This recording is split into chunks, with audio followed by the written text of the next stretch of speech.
Good day and a very happy Saturday. The Rugby World Cup final is upon us.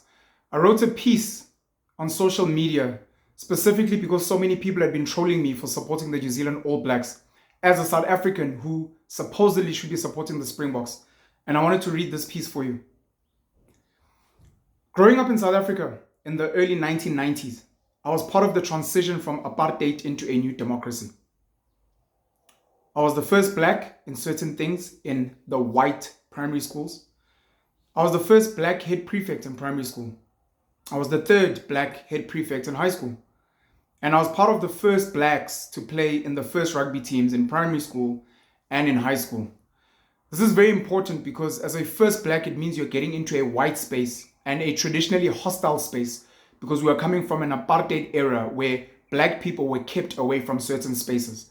So even becoming a first black, as much as it was a nod of you've done well and we're validating you, it was also kind of letting you know that we are letting you in. This is not really your space and you must behave in a certain way. Just as Errol Tobias, who's the first black Springbok, Chester Williams, Chili Boy Ralepele, Kaunda Ntunja, Sean Plaikis, Tobani Bobo, and Sia Kolisi became the first blacks within rugby circles.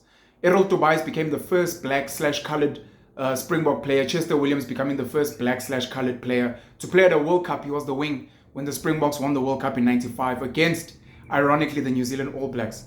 Kaunda Ntunja became the first black African captain of the SA Schools team, and Shoen Plaikis became the first colored SA Schools captain, with Kobani Bobo also becoming captain, and Sia Kolisi the first official, because Chilipo Ralepele was captain and the youngest, first black captain and the youngest as well. Sia Kolisi officially the first black captain of the Springboks. I started playing rugby in grade 5. And in my entire rugby career, from then until I quit rugby in my honors year at university, I encountered a lot of racism, including physical altercations, from players, coaches, selectors, parents, and others. The number of times I was called a kaffir, a monkey, a quota player, or I was intentionally tackled hard to try and hurt me, and I was told to go and play soccer with the rest of the blacks.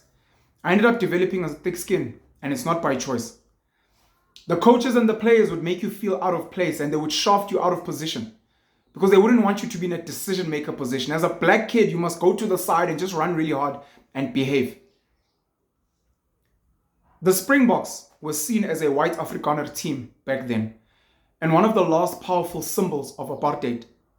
Even ex-black Springboks will tell you of all their racial incidents, even playing for the Springboks at that level, within the Springboks and elsewhere where they went. Especially being sidelined if you don't understand or speak Afrikaans. As much as all of us, black and colored players, wanted to don the green and gold, because it was the highest honor within South Africa, we knew we weren't really wanted within that institution called South African Rugby, SARU, the South African Rugby Union, and the Springboks themselves. Almost all black and colored players looked up to the New Zealand All Blacks. The New Zealand All Blacks had amazing non-white players. The first big commercial rugby superstar being Jonah Lomu. We had Joe Rokothoko, we had Jerry Collins, Jerome Kaino, Rico and Jose Gia, who are the Gias, Ardi and Julian Sevilla, the Sevillas, Siti Veni Sivivatu, Ma Anonu, and so many others. We all as black and colored players identified with these people.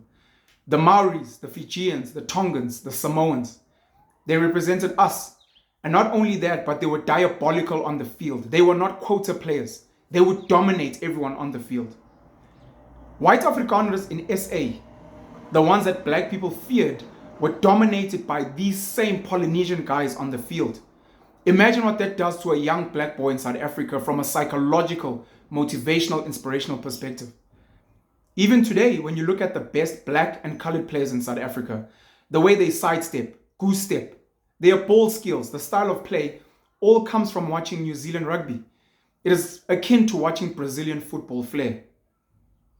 As a young Zulu boy, even watching the haka, the New Zealand haka, reminded me of Zulu dancing, indlamu, ukugida. It felt like mine. I was more aligned to the team culturally, and I could even argue spiritually. Can you imagine if the Springboks, the white Afrikaans Springboks in South Africa, were to go out of their way to try and learn isiXhosa, isiZulu, And on the field, they do a version of uklensa. They do a version of ukida, similar to the white New Zealand rugby players, to try and embrace and bend to the majority culture, the indigenous culture of this land that they had colonized, or at least that their ancestors had colonized. In South Africa, you don't have that. You don't have them even trying to speak the language of the indigenous players. Of course, I'm fully aware of the horrendous colonial past of New Zealand and Australia. I mean, in Australia, the Aborigines were almost completely wiped out. The Maoris are a minority in New Zealand today. And the continued racism even within those nations. I'm fully aware that there are certain Maori players, Tongan, Samoan, Fijian players in the All Blacks that get shoved to the wing even though they are meant to be the fly half. I mean, outside of Lima Supuaka of the Chiefs or the Highlanders, you've also had Richie Mounga of the Crusaders, who is one of the best fly halves we've seen in the game, who would have been sidelined and told go play fullback or play wing, stay away from decision making.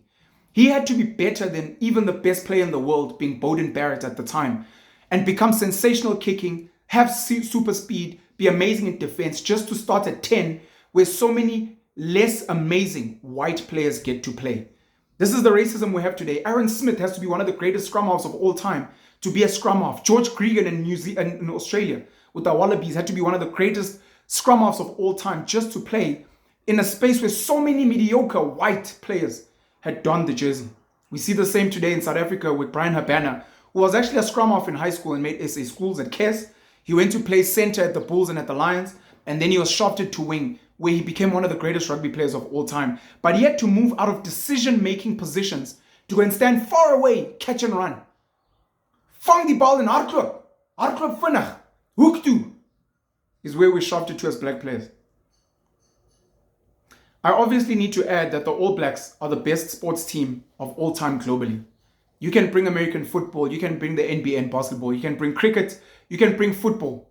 Any sporting code with the team, the New Zealand All Blacks are the best and the most successful sports team and franchise in world history across sporting codes.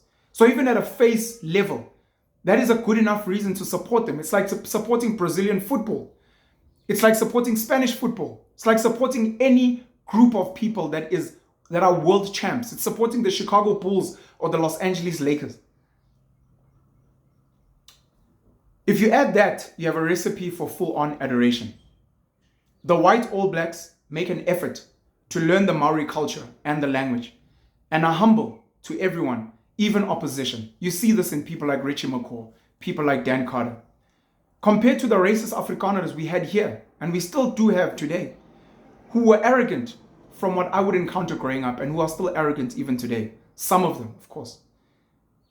I do not mind black and white South Africans trolling me for supporting the New Zealand All Blacks, but most of them will never understand the depth of my support for them. And that is also okay. I love the current Springboks so much, and their management, and the team, and the leadership.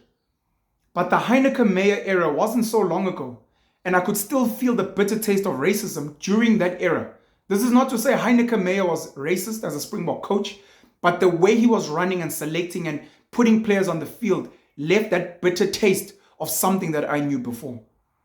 Then there was the abuse of Pieter de Villiers and Alistair Coetzee, who were Springbok coaches of color, colored Springbok coaches, the abuse they get from some of the racist white fans. Many white people still see a black player as only good enough to catch and run and to be kept far away from serious decision making on the field. Magazole Mapimpi there on the side. Just let him stay there and just catch and run. Lukhanyo Am had to become the best 13 and the best center in the world to start at the Springboks. When other more mediocre centers get to just play, he had to be the best in the world, Lukhanyo Am, to play. You see the undertones of this come through with how people criticize Mani Libok, who is currently the best fly half in South Africa. He gets sidelined partially because he is not white. I love the Springboks. I love Siya Kolisi. I love Rassie Erasmus. I love Jacques Nienaber, Bongi Mbonambi, Eben Etzebeth, Pieter Steph du Toit, Dwayne Vermeulen, Faf de Klerk, Henry Pollard, Damien Dialende, Jesse Kriel. I love Willie Leroux. I love all these players. It's been a difficult journey for South Africa of transformation and sensitivity.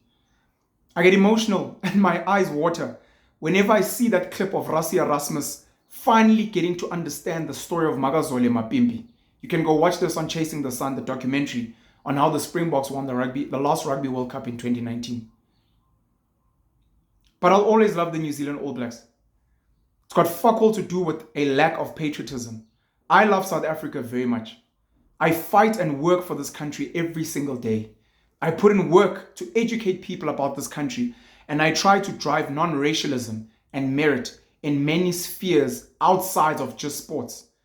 But when you force us to love a fake unity around the Springboks just because they are winning, you don't see this unity around Bafana Bafana. If Bafana Bafana were world champs, you'd see the most racist white people wearing Bafana jerseys and pretending like we're one South Africa.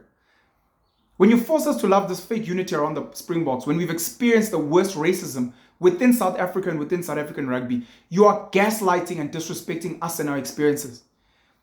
It is bigger than just sport. To those who say it's just sport, it is bigger than just picking players on merit or quotas. And it's actually really annoying for me watching poor, oppressed, ignorant black people troll me for supporting the All Blacks just because the Springboks are currently a winning team. Those same black people who are poor and oppressed have issues when they see a white business winning, a white political party winning, when they see white spaces like Orania and white institutions like AfriForum winning. They get angry. Those are winning. But then they don't understand when Mbuyiseni Ndlozi and some of the EFF members have issues with the Springboks, a traditionally white Afrikaans institution, is winning. It's actually triggering and frustrating. And it's also just downright ignorant. A lot of South Africans are not patriotic to this country. They do not buy local. They do not support local initiatives. They support businesses and brands from the Americas, from Europe, from Asia. And then when it suits them, when it's convenient, you have to support the Springboks, otherwise you're not patriotic. But the fact that they send their money overseas, invest offshore, the fact that they wear overseas brands and not local brands, the fact that they use overseas social media platforms and not local ones, the fact that they refuse to buy from black local businesses, the fact that they don't support black schools here, all of a sudden then we're not speaking patriotism and being a sellout and a traitor.